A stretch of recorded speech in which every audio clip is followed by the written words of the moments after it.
Okay, so you're trying to stay informed on, these huge global events, but how do you actually do that without just getting totally overwhelmed? It's tough, right? Today, we're going to try and help with that. We're doing a deep dive into the conflict in Ukraine, specifically looking at where things stand now in June 2025 and its massive global impact. Our mission really is to sift through everything and pull out the key things you need to know from the sources we've looked at. Let's try and unpack it. Exactly. And we'll be looking at, well, the situation on the battlefield, obviously, but also the human cost, which is just staggering, the economic fallout, and, the bigger geopolitical shifts this is causing. It's all connected, you see. Military actions, the economy, global stability, they're all influencing each other in really complex ways. Right. So let's start on the ground. What are we seeing? Our sources point to really intense, relentless fighting, mainly in the east and northeast. We're talking Kharkiv, Luhansk, Donetsk, and Zaporizhia oblasts. hmm Key areas, industrial zones, logistics, hmm very important strategically. And Russia seems focused on Donetsk, offensively speaking, but they're also trying to carve out some kind of buffer zone up in the north in Sumy Oblast, trying to push Ukrainian forces back from the border, basically. Yes, that seems to be the push there. And alongside that ground fighting, Russia's air campaign, it hasn't let up. We're still seeing major missile and drone attacks. Hitting cities, civilian areas. Unfortunately, yes. Big cities like Kiev, Odessa, Mhm. still being targeted. And the casualties, the damage to infrastructure, it's significant, really significant. But Ukraine isn't just, sitting back and taking it. Their counter strategy seems to be evolving. Strikes inside Russia, that caught my eye.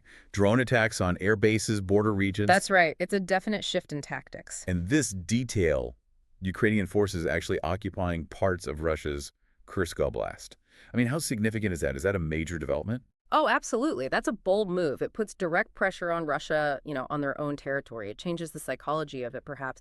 And if you connect that to the bigger picture, well, Russia still holds about 20% of Ukraine. They made some gains in 2024, too. Plus, you had the annexations Crimea back in 2014, and then parts of those four other oblasts in 2022, which is why Russia keeps insisting Ukraine has to accept these realities on the ground. Yeah, that phrase keeps coming up, but beyond the maps and the military stuff, the human cost, that's always the most devastating part. What are the latest numbers telling us? They are just grim. Hundreds of thousands dead or injured, military on both sides. And for civilians, the UN's confirmed over 12,000 casualties in Ukraine, but the real number is likely much higher. Okay. And then you have the displacement. Millions forced from their homes, either inside Ukraine or fleeing the country altogether. It's a massive humanitarian crisis. Huge. And the economy. It's obviously hitting Ukraine incredibly hard. GDP loss, incomes dropping, jobs gone, poverty soaring because everything's being destroyed. But what about Russia? Sanctions are in place, but they seem to have pivoted hard towards military production. Mhm. How's that playing out and the global impact? Well, globally, it's definitely poured fuel on the fire of existing problems. Inflation, food security issues, supply chains, they've all gotten worse. I mean, Mm. both Russia and Ukraine are huge food and energy exporters, so when their supply is disrupted, everyone feels it at the checkout. As for Russia, yes, the sanctions are straining them, no doubt. But they've managed this pivot to military production, absorbing the economic pain, it seems, for their strategic aims. It kind of makes you rethink how effective sanctions are in these long, drawn-out conflicts. Interesting point. And diplomatically, still basically a stalemate. No real progress on peace talks. Pretty much. Talks happen, but there's no breakthrough. It really hinges on Russia's demand that Ukraine concedes the territories they've annexed. That's a non-starter for Kyiv, understandably. All right.